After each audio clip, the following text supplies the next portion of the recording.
do everything you can during your undergrad program to understand, to learn, and then you can make a better decision. Swine nutrition is a very good opportunity, not just to work with swine, but opens a lot of doors for you. So be open to the opportunities and be open to get that experience for you to grow professionally.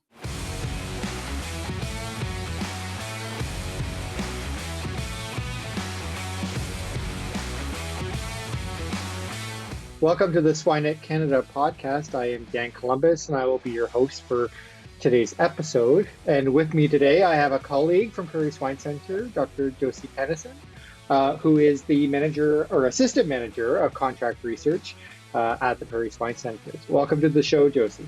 Thank you. Thank you for the opportunity to be here. I'm just going to give you the opportunity to introduce yourself, although I know a lot of your background is probably going to come up in the discussion today, but we'll just give kind of a brief idea of your journey and who you are.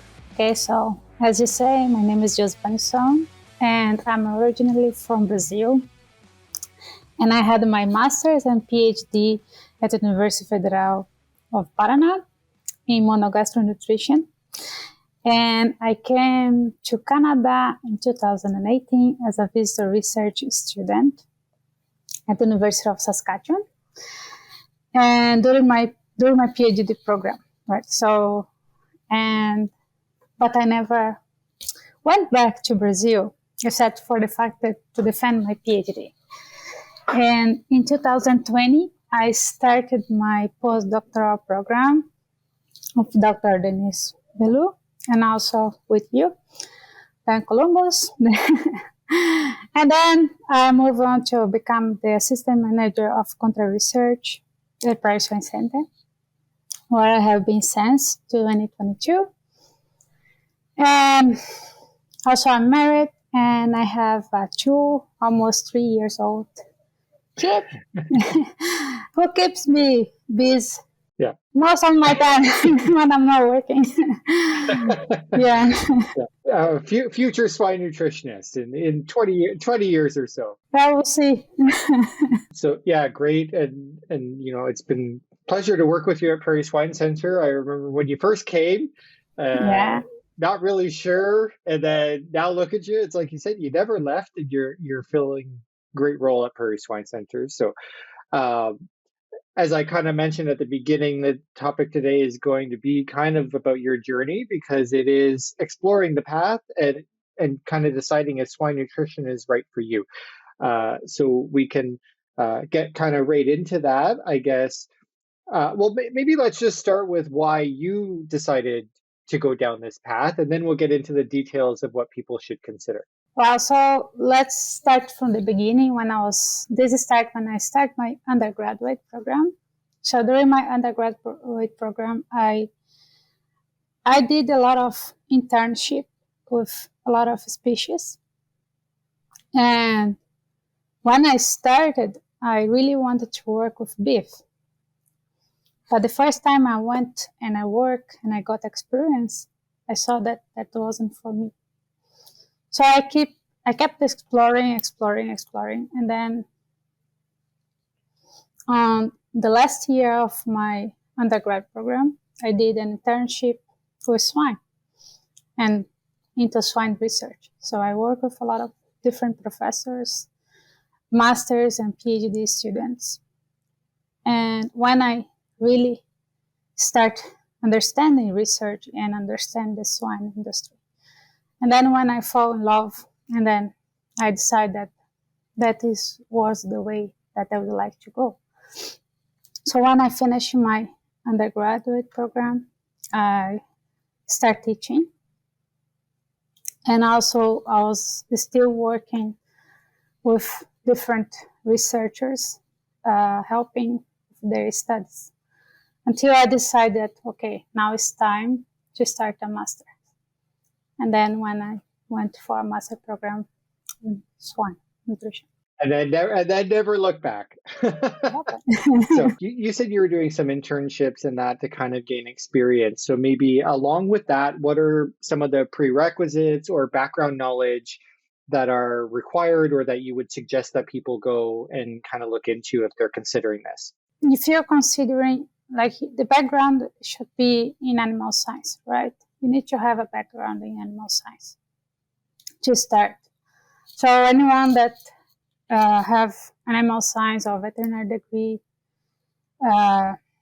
can explore like a graduate program in swine nutrition, right? It's also is important to understand a little bit about research if you would like to keep going, like to explore more a graduate program, a graduate degree, right? So once you have a better idea about what is a research, like, then you can get into a graduate program for sure. Yeah, I would agree. I think going and getting that experience, especially on the research side, to see if you actually enjoy the research is probably one of the critical parts. You know, because you can like the topic, but maybe you don't necessarily want to do all the work that goes along with it. So yes, and like doing a research or like a graduate program is not just about you like to study, right? But you need to be able to do a hands-on work. You need to be able to write. You need to be able to understand. It's like you need to know how to multitask as well, because you're not going to be doing just one thing per time. Like, it's going to be a lot of challenges, a lot of things coming up during your program. And then as much experience you had before, this will help you during your program. assuming you have the experience and it's something that you want to look into, I guess, what are some of the questions then that you should ask yourself before you actually even go into it, right? Like, because you can say, oh, I love this, I want to do this and everything, but and you've been through it and I've been through it, and you know that there's things that come up afterwards that you're like, oh, I wish I had thought of that before. So maybe let's just talk about, some of the questions that people should be asking themselves. First of all, for you to have a questions, you need to have an objective, right? So what you need to ask yourself is, what's your goal, right? What's your goal? Most of the question comes of the goal is going to be with your experience. So again, I go back to, you need to have experience before you decide to enter in a graduate program. And then the next question, I would say, okay, so you already set a goal. So what is your motivation? What's your passion for you to follow that goal? And then, and the third one, and I think is very important, is what would be like your ideal supervisor? Like, how you see yourself doing a graduate program, and how you'd like to have your mentor in your side, like how this should be look like. That's, I think, is some of the most important questions to ask yourself. Yeah, and as somebody who has been supervising graduate students, I would agree with, especially with that last point, that I don't think a lot of people or many put enough emphasis on who are you going to be working with, because a graduate program can take quite a while depending on master's or PhD. If you end up in the wrong situation, that can make it seem even longer. Yes, exactly. So let's explore the supervisor question then a little bit more, right? And so what do you think they should be looking for? What types of questions then should they be asking a potential supervisor that they're thinking of working with? Well, so first of all, you need to understand.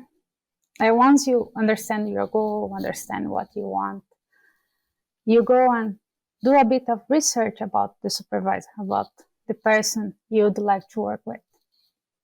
And then you contact this person and this professor, And I think one question that you should ask the professor is what they are expecting from the student, right? Like, so the same way, like the student need to know what they expect from the supervisor, they also need to understand what the supervisor is expecting from them. And another thing is that I think is really important is they need to understand what type of the supervisor they are, right? Like if it, for example, if it's the person is like to micromanage things or they like to macromanage things, and then okay, I like to work independently. So if the supervisor is somebody that is macromanaged, then yeah, go for it. But if it's somebody that is micromanagement, then you guys are gonna have more difficult to work together, right? Yeah, and I would say from personal experience too, and I know we're taught to like, okay, you need to change your supervisory style for the student, but in all honesty, that doesn't usually happen. So, and because a lot of supervisors, they've set up their lab in a way that allows them to perform, or supervise in their way. So I would actually add on to your supervisor, like talk to the supervisor, find out about them, but also if you can take the opportunity to meet other people in the lab, and then you get, how is it, who else are you going to be working with and stuff like that, and really get an idea of the situation that you are getting into.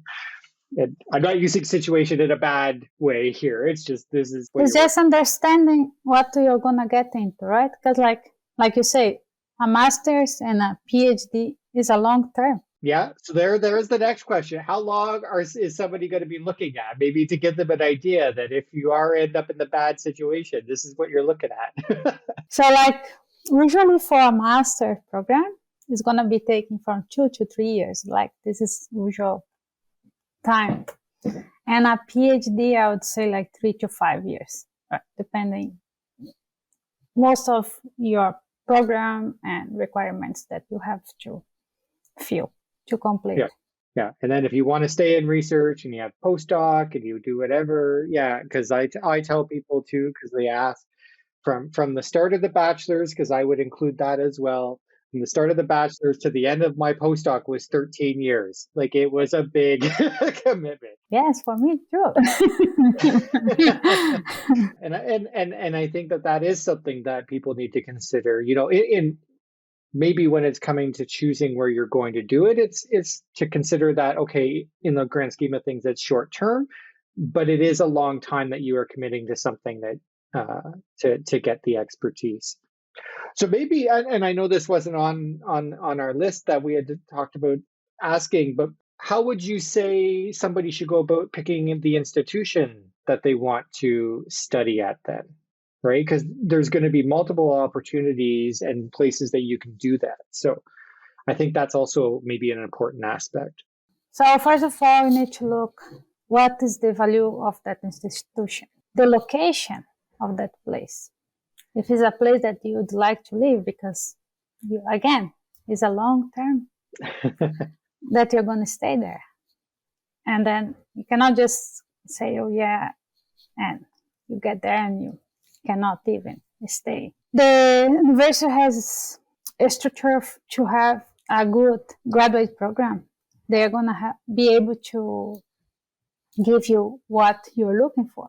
I think that would be, and like funding, right? Because if you go from a graduate program, you probably not going to be at home with your parents, and then you need money as well. So how are you going to survive? How expensive it is to live there? I think that would probably be the questions you need to ask yourself. And especially going to look at something where you think you can live, because like you might not leave. I'm staying there. So make sure you like it. But I'm sure it's probably because you like it that you've ended up staying. Like I thought I wasn't going to survive when I came but I was like just 6 months, right? So when I came, and then I like it. 6 years later. Good. So assuming somebody has found the supervisor they want to do, they know they want to do swine nutrition, they picked an institution that they want to study at, and they're in the program. What do you think are some of the main challenges in actually studying swine nutrition? The research part. I think the research part is the hard one, because it's where you're gonna have the main challenge on the beginning, right? You needed to understand what you're gonna do. You needed to know the place you're gonna be working. You need to know who is gonna be, if there is people available to help you. So, I think the research is the part that is most hard. Mm-hmm. And for the beginning, until you understand how to plan, how to organize yourself, how to work independently. And another thing that is usually a challenge mainly for who is starting a master's, is multitask. Because most of people when they come to a master degree, they don't have much experience. They get that challenge from undergrad, coming to a master program, and then they have a lot of things on their plate that they wasn't there before. So it was just classes. Now we have a research to conduct, and you have class, and you have a thesis to write. Mm-hmm. You have meetings, and you have to meet all these deadlines, right? There is deadlines. Another thing I think is one of the challenges is to understand your limitations, right? Understand your limitations and identify them, and be able to find a solution or find help you to go through your graduate program in an easy way. Yeah. Let's say. No, and I think you bring up a good point, right? You're going from the bachelor's, which is more just here's your classes, you're told. Graduate school is that move towards independence. Yeah. And so you're going to have to come up with the solutions. You're not always going to be told what to do, right? And figure it out. So another thing to consider, maybe if that's what you want to do. But I think it's natural to move beyond the undergrad. So I guess too, maybe in this could have come up in the considerations, because obviously the end goal is to get a job, hopefully a career. So what kind of jobs can you get with a degree, whether that's master's or PhD in swine nutrition? Swine industry is big, right? So you can work directly with farmers as a swine nutritionist, formulator, sales, or management. Also, you can work with research depending your degree, right? But if you have a master's, easily you can get you can be a research assistant. If you have a PhD, you can be a research associate, a research scientist, professor. And also you have opportunities to work in government agencies. You can work as an inspector. You can also work developing policies. Depending about your background, or how strong is your background in swine nutrition, you can also work with different species, right? You can even humans and pets, right? Yeah. So there is a lot of opportunity, and I think North America, there is a lot to explore. People think they're either going to be a sales or feed formulator, or they're going to be a professor. But there's so many other things. And I do like that you mentioned that you can work with other species. And I think that is one of the benefits of working with pigs, because they're monogastric. And what you learn in there can be applicable to so many other species and different careers as well. So I think the opportunities are endless. So yeah. Okay, I saved this one for last before we get to our take-home message, because I think you obviously have moved as part of your thing. And I know when I was going through it, I have moved to different places. So I think maybe we'll just look at, the importance of being flexible in the location and the opportunities that you take advantage of, and how important you think that is. You cannot, it's something about myself, right? I don't attach to place. I attach to people. And that's what make things easier for me. I move to a different place. I try to make friends, feel like I'm established, like I'm home, and then I can perform as well on my career. So this will be like, but if you're somebody that get attached to places, then it's harder to move, right? So that's another thing that you need to understand how you are. Once you don't attach to place, you can, and you're open to learn, and you are open to listen what the others have to teach you. I think everything can go well. I know for myself, when I moved to Canada, it was a lot of challenges, but I gave my best. That's the secret, right? You always need to give your best to get the best from the others as well. It makes sense. I'm probably the same as you. I don't get tied to a place, so I am willing to move around. But I think there's also that importance of taking an opportunity that comes available that might not have been on your list, but it ends up helping you, right? A lot of, I know for myself, my career, a lot of it has been taking those opportunities that I never thought that I would have taken, but they came available, and I was like, okay, let's go. And be ready for that, right? Like be willing to get to that. Something to consider. Well, a lot of things to consider for people. I hope that they actually listen to this and consider what you've mentioned today. So maybe one final take home to those people, especially those that might be considering a career in swine nutrition, or let's just say, swine science in general. As a take home, I would say do everything you can during your undergrad program to understand, to learn, and then you can make a better decision. Swine nutrition is a very good opportunity, not just to work with swine, but opens a lot of doors for you. So be open to the opportunities and be open to get that experience for you to grow professionally. It's time for our famous 3. Working with nature and not against it, piglets fed AX3 see significant and improved feed efficiency. Producers know the reality of needing to reduce antibiotic and zinc use. AX3 Digest is a highly digestible novel protein that promotes improved in-barn performance, piglet health, and minimizes the need for zinc in the diet. For more information, visit www.protecta.com. That's www.protecta.com. Well, Josie, before I let you go, we have 3 more questions that we ask every guest. Okay.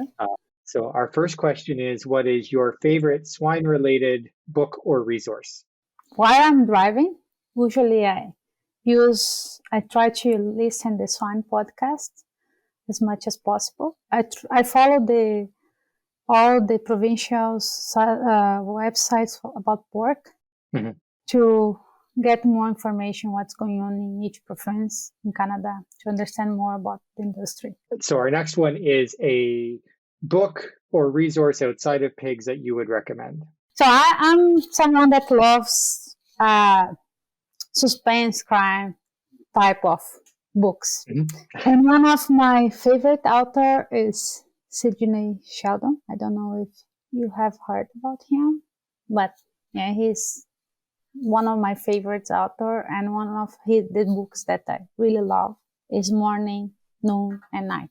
It's a suspense book, and it really gets you in. Well, I'm sure there'll be some listeners out there that want to do are the same way. So our last question is,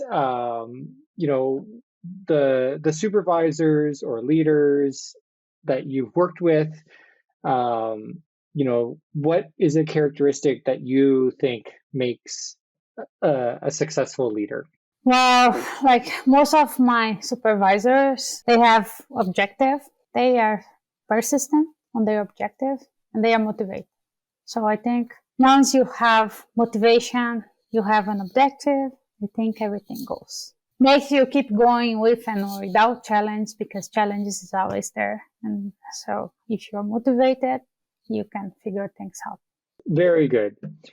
Well, Josie, it's been great having you on. I actually, because this is my last as host, so I was glad that this episode was with you, my very last one. So thanks for coming on. Thank you for being my last guest.